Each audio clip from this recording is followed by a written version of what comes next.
أعوذ بالله من الشيطان الرجيم قال رب اشرح لي صدري ويسر لي أمري واحلل عقدة من لساني يفقهوا قولي السلام عليكم ورحمة الله রাসূল কারীমের ব্যাপারে একটি মিথ্যা হাদিস তৈরি করে নেওয়া হয়েছে যে তিনি নাকি বলেছেন উতলুবুল ইলমা ওয়ালাউ কানা বিসসিন, তোমাদের জ্ঞান অর্জন করতে হবে, এই জ্ঞান অর্জন করার জন্য যদি চীন দেশে যেতে হয় তাও তোমরা যাও।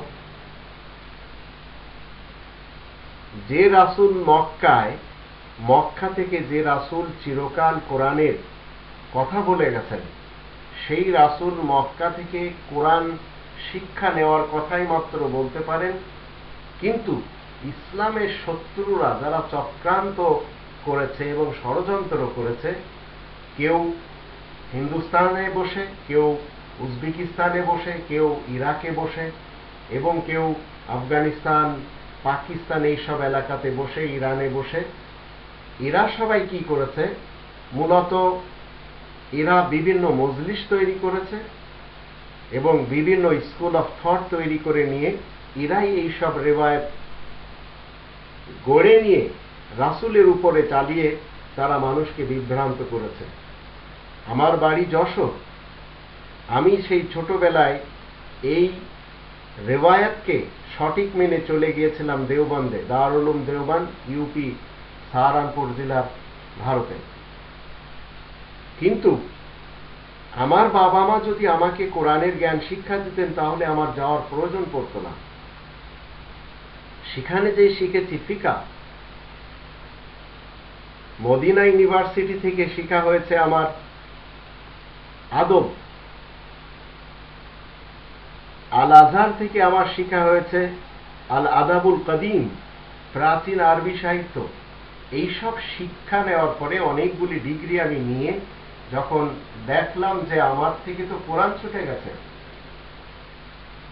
তারপরে কোরআন স্টাডি যখন শুরু করলাম তখন কোরআন আমাকে বলছে এই ধরনের কথাবার্তা রাসূল কারীমের উপরে যারা বলছে তারা মূলত ষড়যন্ত্রকারী। প্রত্যেকটি নবীদের আগমন মক্কার সাথে। মক্কা এমন একটি স্থান যে স্থানে যাওয়ার জন্য আল্লাহ রাব্বুল আলামিন ৩ নম্বর সূরা আল ইমরান এর ৯৭ আয়াতে আল্লাহ বলছেন ওয়ালিল্লাহি আলান নাসি হিজ্জুল বাইত মান ইসতাতা ইলাইহি সাবিলা ওয়া মান কাফারা ফাইনাল্লাহা গানিয়্যুন আনিল আলামিন। যে ব্যক্তি মক্কায় আসা যাওয়ার খরচপাতি রাখে, যার সাধ্য আছে, সেই কেবল সেখানে যাবে, এটা আল্লাহ তাআলার পক্ষ থেকে দাবি। কিন্তু রেওয়ায়েত তৈরি করে নেওয়া হয়েছে, আর এই হিন্দুস্তান বলেন, বুখারা বলেন, সামারকান্দ বলেন, বাগদাদ বলেন, কুফা বলেন, নাজফ আশরাফ বলেন, আরবিল বলেন, মৌসাল বলেন, এইসব এলাকা এই ধর্মের বিভিন্ন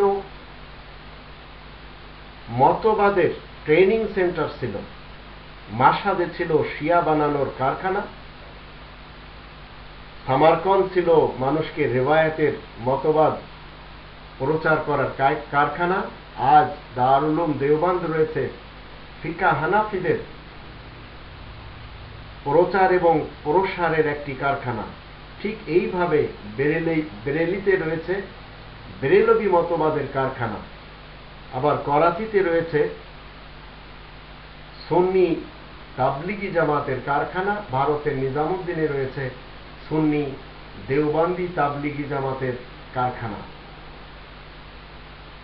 রাসূল কারীম কখনো বলতেই পারেন না যে ইলম শেখার জন্য চায়নাতে যাও, কারণ চায়নারা মক্কায় যেত, এমনকি চায়নাদের কাছে দাওয়াত দেওয়ার জন্য আপনি যদি চায়নাতে যান, আপনি কাশগড়ে যে এখনো দেখতে পাবেন সেই সাদ বিন আবি ওয়াক্কাস নামক সাহাবার কবর সেখানেই রয়েছে। তিনি সেখানে দাওয়াত দিতে গিয়েছিলেন, তাদের কাছ থেকে কোনো কিছু শিখতে যাননি। তো এই হাদিস যারা তৈরি করেছে মূলত তাদের এত ন্যূনতম জ্ঞান, আর তারা এই জানে না যে পরবর্তী যুগে পৃথিবী এত কাছে হয়ে যাবে, মুঠোর ভিতরে হয়ে যাবে এবং মানুষ সবাই মক্কায় আসবে এবং নিজ নিজ ভাষায় কোরআন পড়বে আর জ্ঞান অর্জন করবে। রাসূলকে মক্কা ছেড়ে, রাসূল কারীম মক্কা ছেড়ে কখনো কোনো মানুষকে এই কথা বলতেই পারেন না যে এই ইসলাম শিখতে তোমাদেরকে, এলেম শিখতে তোমাদেরকে চায়নায় যেতে হবে। সকল রাসূলরাই মানুষ ছিলেন, সকল রাসূলদের কাছে আল কিতাব ছিল। তবেই তো আল্লাহ রাব্বুল আলামিন 2 নম্বর সূরা আল বাকারার 213 নম্বর আয়াতে বলছেন, কানা নাসু উম্মাতান ওয়াহিদা ফাবাআসা আল্লাহু নাবিয়্যিনা মুবাশশিরিনা ওয়া মুনযিরিন ওয়া আনজালা মাআহুমুল কিতাবা বিল হক লিয়াহকুমা বাইনান নাস ফীমা ইখতালাফু ফীহি ওয়া মা ইখতালাফা ফীহি ইল্লা আল্লাযীনা উতুহু মিন বা'দি মা জাআতহুমুল বায়িনাতু বাগিয়ান বাইনাহুম فهدى الله الذين آمنوا لما اختلفوا فيه من الحق بإذنه والله يهدي من يشاء إلى صراط مستقيم। আল্লাহ বলছেন যে মানব সমাজ তারা সবাই একই উম্মত হিসেবে আল্লাহ তাআলার পক্ষ থেকে নির্ধারণ করা হয়েছে। এই মানব সমাজের মধ্যে বিভিন্ন ধরনের মতবিরোধ সবসময় দেখা দিয়েছে, অতীতেও ছিল, আজও রয়েছে। সেই সবের ফায়সালার জন্য আল্লাহ বলছেন, আমি সুসংবাদদাতা এবং সতর্ককারী হিসেবে সকল নবীদেরকে পাঠাই, এবং তাদের সকলের কাছে ছিল এই আল কিতাব। আর এই আল কিতাবের মাধ্যম দিয়ে তারা সতর্ক করত মানুষকে এবং মানুষদেরকে তারা সুসংবাদ দিত।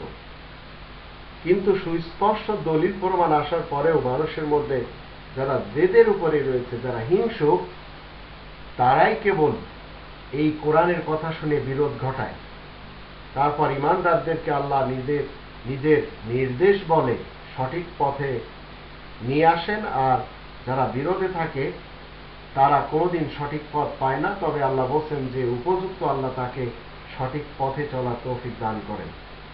এখন যারা আজকের যুগে বুখারায় পড়াশোনা করছেন, যদিও সেখানে আগের মতো সেই স্কুল অফ থট নেই, দেওবন্দে পড়াশোনা করে বিশেষ একটি মতবাদ ইস্টাবলিশ করার জন্য লেগে আছেন। হায়দ্রাবাদ বলেন, কাশগড় বলেন, বাগদাদ বলেন, দামেস্ক বলেন, খরতাং বলেন, এসব জায়গাগুলি, মাশহাদ, কোম, এগুলি ছিল সব ফলসফা এবং বিভিন্ন মতবাদের এলাকা। আর এক এলাকার ফলসফার যারা জানতো, আর এক এলাকার ফলসফা তাদের ছিল এদের থেকে ভিন্ন। তো সবাই মূলত অনুসরণ করেছে তাদের বুজুর্গদের লেখা গ্রন্থের এবং মতবাদের। আর ইসলাম চিরকাল নবী রাসূলদের মাঝে কোরআন আকারে ছিল, আল কিতাব আকারে ছিল। আর এই আল কিতাবের তাবলীগ প্রত্যেকটি নবী সেই মক্কা থেকে করেছেন, কারণ বিশ্বের সংসদ হলো মক্কা, আর সেই সংসদ থেকে সমপ্রসার হয়েছে এই কোরআনের বাণী। আল্লাহ তাআলার এই শব্দসমূহ রাসূল কারীমের মুখের বাণী। তাই আল্লাহ বলছেন 5 নম্বর সূরা আল মাইদা 67 নম্বর আয়াতে, ইয়া আইয়ুহার রাসূল বাল্লিগ মা উনজিলা ইলাইকা মির রাব্বিক, হে রাসূল তুমি তাবলীগ করো যা তোমার উপরে তোমার রবের পক্ষ থেকে নাযিল হয়েছে। ওয়া ইল্লাম তাফআল ফামা বাল্লাগতা রিসালাতা ওয়াল্লাহু ইয়াসিমুকা মিনান নাস ইন্নাল্লাহা লা ইয়াহদিল কওমাল কাফিরিন। যদি তুমি সেই কোরআনের মেসেজ গোটা মানব সমাজের সামনে তুলে না ধরতে পারো, তাহলে তার রিসালতের দায়িত্ব তুমি পুরা করতে পারলে না। আমরা সবাই জানি তিনি আল্লাহ তাআলার এই দায়িত্ব পুঙ্খানুপুঙ্খানুরূপে পালন করেছেন। তাই আল্লাহ বলছেন, আল্লাহু ইয়াসিমুকা মিনান নাস, মানব সমাজ থেকে আল্লাহ তোমাকে হেফাজতে রাখবেন। আর যারা আয়াত গোপনকারী তাদেরকে আল্লাহ কখনো হিদায়াত করেন না।